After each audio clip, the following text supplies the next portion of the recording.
Assalamualaikum warahmatullahi wabarakatuh. Kita berjumpa kembali ya teman-teman. Kali ini kita akan belajar tentang sifat-sifat cahaya.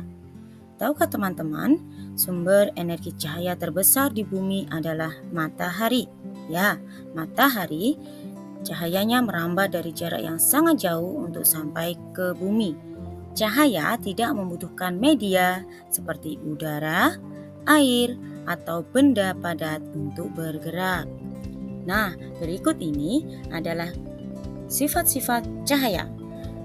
Yang pertama adalah cahaya merambat lurus. Cahaya merambat lurus atau bergerak lurus. Kita dapat melihat cahaya matahari merambat lurus saat melewati celah-celah kecil.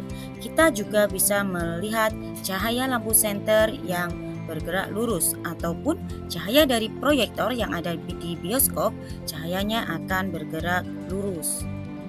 Yang kedua adalah cahaya dapat dipantulkan. Mengapa kita bisa melihat diri kita di dalam cermin? Ya, karena ada cahaya yang dipantulkan. Kita dapat melihat karena cahaya memantul dari benda ke mata.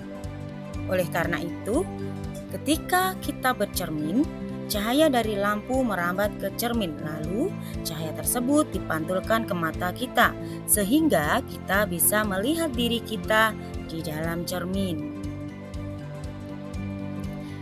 Yang ketiga, cahaya dapat dibiaskan. Ya, cahaya dapat dibiaskan atau dibelokkan ketika menembus media yang berbeda. Misalnya, dari udara menembus ke air, cahaya dibiaskan atau dibelokkan. Oleh karena itu, orang akan melihat kolam renang lebih dangkal dari seharusnya, atau kita akan melihat pena ataupun pensil yang diletakkan di dalam gelas yang bersih air akan terlihat bengkok atau patah. Yang keempat adalah cahaya dapat diuraikan. Apakah teman-teman tahu bahwa cahaya itu yang berwarna-warni berasal dari satu cahaya yang berwarna putih? Cahaya putih itu adalah gabungan dari berbagai macam warna. Cahaya matahari merupakan salah satu contoh cahaya putih. Cahaya ini dapat diuraikan menjadi warna pelangi menggunakan prisma transparan. Cahaya yang menembus prisma akan dibiaskan dan terurai menjadi warna-warna pelangi. Nah, pelangi ini juga terjadi ketika hujan diiringi dengan sinar matahari. Air hujan bersifat seperti prisma yang akan membiaskan dan menguraikan cahaya matahari menjadi warna pelangi. Yang kelima adalah cahaya dapat menembus benda bening.